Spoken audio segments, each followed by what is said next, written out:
Salut, c'est Franck, bienvenue sur ma chaîne. Aujourd'hui, je vous parle de quelque chose d'essentiel en photographie pour bien réussir vos photos.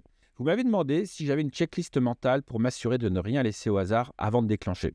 Eh bien, restez avec moi, car je vous partage ma checklist pour des photos dignes d'intérêt qui auront, j'en suis certain, un impact fort. Je vous montre comment l'appliquer avec un cas concret dans les rues de Casablanca. Allez, c'est parti. La première chose à faire, c'est de repérer un point d'intérêt et de connecter vos émotions. Qu'est-ce qui attire votre attention, vous surprend ou active votre curiosité? Ce point d'intérêt sera le cœur de votre composition. Assurez-vous qu'il est clairement identifiable. Au départ, restez simple et au fur et à mesure, vous allez voir, grâce à cette checklist, vous allez construire votre photo. Ensuite, repérez les éléments graphiques dans votre scène. Cherchez les cadres naturels, les motifs graphiques, les répétitions de motifs, les couleurs et les textures. Ces éléments ajoutent de la profondeur et de l'intérêt visuel à votre photo. Maintenant, passons à la composition. Organisez les éléments de votre scène selon la règle de 2 tiers dans un premier temps pour équilibrer et harmoniser les éléments entre eux. Imaginez que votre cadre toc toc est divisé en 9 parties égales par 2 lignes horizontales, 2 lignes verticales. Placez les éléments importants à l'intersection de ces lignes. Pensez aussi à jouer avec les symétries qui sont très flatteuses pour nos yeux. Ensuite, cherchez les lignes directrices. Elles sont parfaites pour guider le regard vers le sujet principal ou un second point d'intérêt de votre photo. Ces lignes peuvent être des routes, des rivières, des clôtures ou même des ombres. Parfois, le moment où vous appuyez sur le déclencheur fait toute la différence. Soyez patient et attendez le bon moment. Savoir capturer le moment décisif peut transformer une bonne photo en une photo exceptionnelle. Allez, je vous montre comment j'ai construit cette photo dans les rues de Casablanca. Donc Casablanca, j'ai trouvé un petit coin sympa dans le coin de Habous Malket, ça s'appelle comme ça. C'est un coin qui est vraiment authentique et qui est vraiment graphique et qui permet, enfin qui suscite l'intérêt justement pour faire des photos. Alors, dans un premier cas, encore une fois, faut se chauffer un petit peu.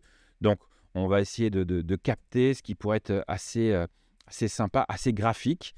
Donc là, on peut jouer avec des éléments justement qui sont présents, des arbres, on va dire, des figures humaines. Moi, j'aime bien un petit peu aussi quand il y a de l'humain aussi dans les photos. Donc, j'essaie de recadrer ça ou de voir ce qui pourrait jouer avec les couleurs aussi, les textures. On a du fond blanc. J'aime bien quand le personnage aussi se détache du cadre. Là, j'essaye avec une personne. Et là, je joue avec les couleurs et les masses, encore une fois, et équilibrer les masses avec cet arbre-là, ce motif, cette vieille porte qui peut nous donner une situation du lieu. Et cette personne-là, bon, après, au-delà, je ne vois pas plus intérêt que ça. Donc, je continue ma petite route. Et puis là, je commence à aller dans des petites rues qui, ma foi, sont bien sympas. Donc, on voit bien que j'essaie de marquer les choses qui sont assez graphiques. Donc, les voûtes comme ça marche très bien. Et puis, on voit bien qu'on a une autre porte ici. Donc, ça fait, pareil, quelque chose d'assez sympa, d'assez rigolo. En tout cas, c'est un premier pas pour jouer avec la composition, une voûte dans une voûte. Mais bien sûr, vous vous rendez compte que la photo n'a aucun intérêt. Allez, je continue, je marque. Tiens, je vois un chat qui se promène. Qu'est-ce qu'on peut faire avec ça? Je joue avec des perspectives parce que forcément, un chat tout seul, il n'y a pas franchement grand intérêt. Allez, je continue. Et là, qu'est-ce que je vois? J'arrive dans une petite rue qui est finalement assez sympa, avec des motifs qui sont très agréables, des motifs répétitifs. On peut voir ces voûtes-là et ces voûtes qui s'enchaînent. Donc ça, c'est très flatteur. Je joue dans un premier temps avec la symétrie pour mettre ça au milieu. Encore une fois, c'est très flatteur. Et puis, je vois ce personnage-là qui est en tenue d'entretien de la ville, invisiblement. Et puis, il y a une correspondance avec les couleurs, entre justement les couleurs jaunes dominantes et son costume. Donc, ça crée en même temps un effet de surprise. Et puis, voilà, je trouve ça marrant dans un premier temps. Alors je me dis, tiens, on peut faire une espèce d'opposition entre l'ancien et le nouveau. Pourquoi pas? Bon là, c'est encore une fois, il faut être assez réactif et aller assez vite. Donc je continue, je le suis, j'essaye de trouver des compositions, encore une fois, agréables, en restant sur cette symétrie et puis en essayant de placer mon personnage justement sur des tiers comme ça.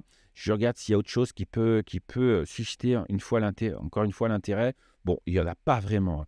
Donc je continue, j'avance. Là, on peut voir qu'il y a des éléments perturbateurs qui n'ont aucun intérêt et beaucoup d'espace de ce côté-là qui finalement n'apportent pas grand-chose. Je continue, une belle voûte encore. Qu'est-ce qui se passe? Pas grand-chose. Un autre élément ici, graphique, c'est la voiture, mais on voit bien que c'est complètement... là, du coup, ça devient presque anachronique et ça devient euh, ajouter un élément perturbateur. On peut voir qu'au niveau des réglages, je n'y suis pas du tout. Là, c'est complètement flou. J'ai fait la mise au point sur ce personnage-là.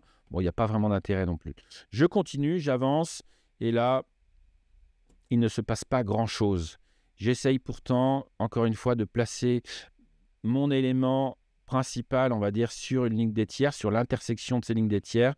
Et en me disant que je vais peut-être recadrer après, essayer de construire une histoire. Mais on voit bien que le véhicule derrière aussi rajoute, voilà, n'apporte pas grand-chose. Je continue, j'essaye, hop, j'avance. Mais pareil, j'essaye en symétrie, le personnage bouge et vraiment, il n'y a pas grand-chose à faire. Mais on peut voir ici sur la gauche, qu'est-ce qui se passe? Ah, ça va être la découverte qui va me faire un déclic puisque je tourne la tête vers la gauche et je remarque. Donc là, on voit bien, j'essaye encore une fois, je remarque, voilà, cette belle succession d'arches comme ça, de voûtes qui sont très graphiques.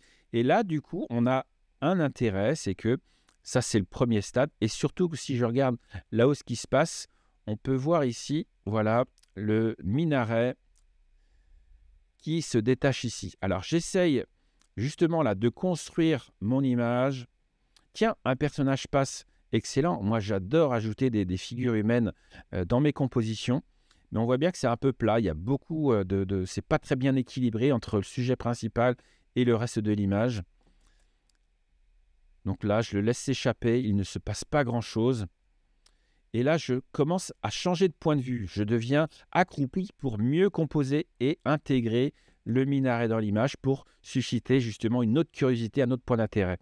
Et là, je fais en sorte justement que le haut vraiment de l'image ne vienne pas buter dans l'arche ici. Ça, c'est très important. Et là, c'est encore un petit peu plat. On a beaucoup de présence au premier plan et pas forcément d'intérêt. Et c'est là que je décide finalement d'attendre un petit peu un moment que quelqu'un passe au fond, puisque là, j'ai bien vu qu'il y avait des personnes qui passent. Et hop, voilà, le personnage passe ici. J'essaie de déclencher en rafale justement pour qu'il soit dans une posture qui soit assez dynamique et si possible qu'il soit bien au centre de l'image. Et là, j'ai tout l'intérêt graphique avec toutes les successions de voûtes. Un point d'intérêt ici, un autre point d'intérêt ici qui donne justement, qui va ajouter le sens du regard ici. On a bien les perspectives qui nous emmènent vers le personnage là. On a le regard qui continue ici, qui est fermé par un cadre naturel et ici.